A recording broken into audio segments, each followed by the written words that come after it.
Hi and welcome back to my film and TV channel. We're entering the world of John Wick today. Yes, Ballerina. We're going to have a look at a 15 certificate. It's a long film. For a long film, a lot of action in this long film. 124 minutes, just over 2 hours. Of course, it's from the world of John Wick. Action thriller, yes. Directed by Len Wiseman, written by Shay Hatton. It's the fifth instalment of the John Wick franchise, taking place between the events of John Wick Chapter 3, Parabellum, and Chapter 4. Yeah, so what was Chapter 4 called? It didn't have a title. Anyway, between 3 and 4. And of course, it's about a ballerina turned assassin, Eve Macaro, trained in the traditions of the Ruska Roma organisation, sent out to seek revenge after her father's death. Course, and she'll have to take on an army of killers to accomplish her personal mission. Will she do it? Well, we'll see, won't we? It stars, of course, in the main role as the ballerina Anna de Armas. We've also got Angelica Houston, Gabriel Byrne, Lance Reddick in his final screen appearance, rest in peace, Norman Reedus, Catalina Sandino Marino, Ian McShane, and of course, yes, all right, perhaps for some of you not on the screen long enough, but Keanu Reeves himself. I mean, what more can we ask from a John Wick spin-off? This was released on June the 6th. I'm recording this a month or so later, July the 8th, 2025, so all comments and scores, etc. is at that date. Aside from the original John Wick, which I was quite impressed with because I hadn't really seen anything like it before, I've been a little bit unimpressed with the subsequent John Wicks on a sliding scale, really. Law of diminishing returns, if you like, from average to okay.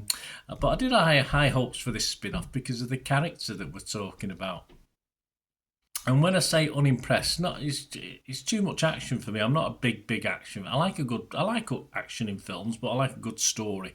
And of course, the story always suffers in John Wick's films once you've got past the original, what it's all about and what the setup is. I think this story could have been a little bit better. We could have been a little bit more background to this within a 2 hours plus film. I think we could have had a little bit more. But that's not really what the franchise is about. It's about the action, and Ballerina ticks most of the boxes as far as the action thriller genre is concerned. A great cast. Anna de Armas, who did most of her own stunts, apparently. She did have certain stunt doubles at times, but she learned to do certain things like play with flamethrowers and stuff, as you would do. Yeah, we'd all love to play with a flamethrower.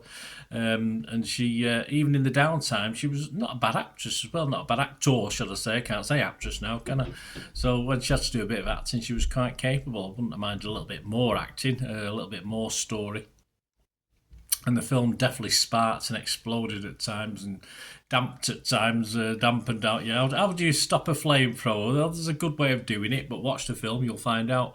And when you add in all the two brief appearances or two of Keanu Reeves, I think that's basically when my interest went up a notch from the pure action scenes, because obviously, despite, as I say, John Wick not being top of my list, I do quite like Keanu Reeves, so it's always good to watch him get added to the scenario. I think my only negative, as I said, is I wanted more of a reason to like Armas's character, a bit more devoted backstory, a bit more about, yes, her dad was killed, yes, but a bit more than that, please, just a little bit more to give me someone to invest in, a character to invest in, which is what I want, really. If I want this lady to survive and feel good at the end or not, depending on how the thing ends, then I want some more background.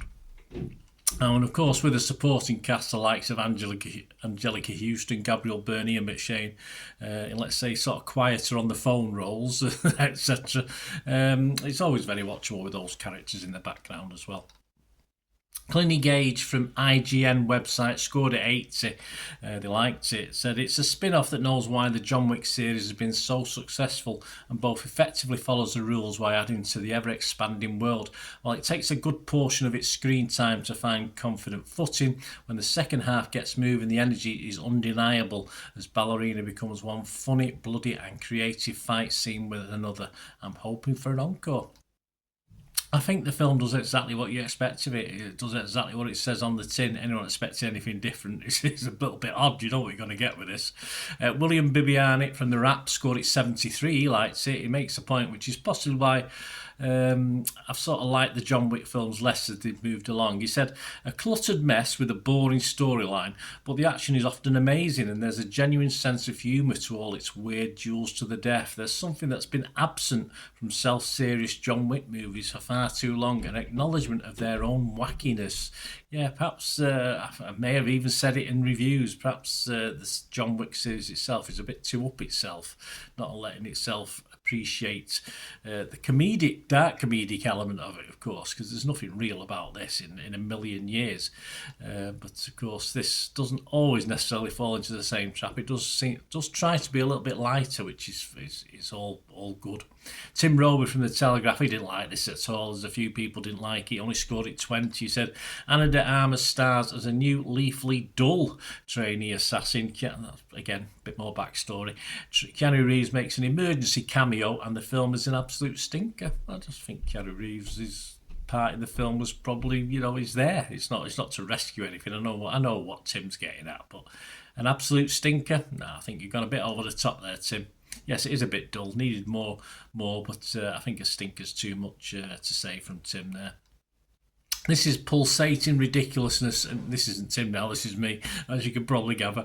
This is pulsating ridiculousness, and even if that's a word, and even for me, not the biggest fan, just watchable. Yeah, 2 hours plus, of this style of movie almost pushed me over the edge of interest at times, but I stuck with it, and I think people get stuff out of it.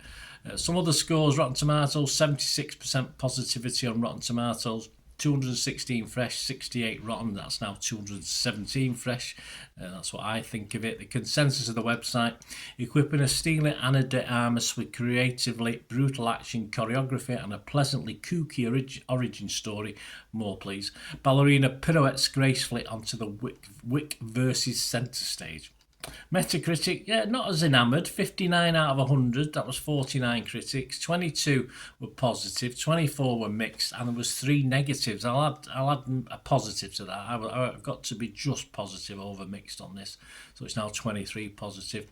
Rotten Tomatoes audience, 4.5 out of 5. Joe Public like it. Metacritic users, they like it. Over 200 reviews, 6.5 out of 10.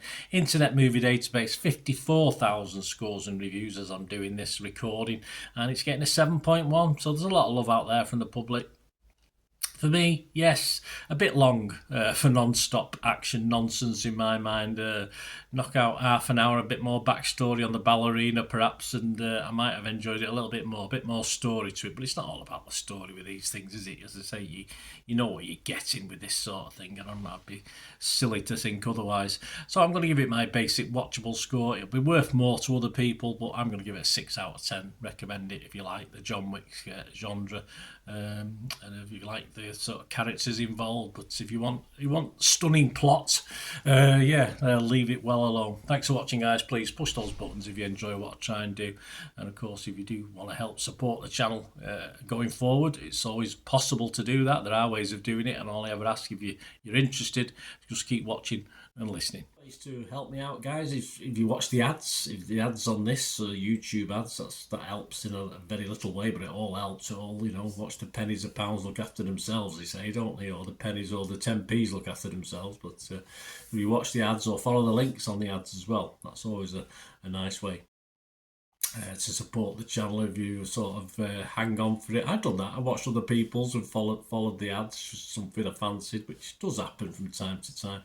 Of course, you can support me by pushing that subscribe button as mentioned earlier, and that's of course pressing the button so you know when these vlogs are coming out. And of course I'm always interested in your opinions, and of course if you can give us a like, that'd be wonderful as well. So thanks for watching, guys.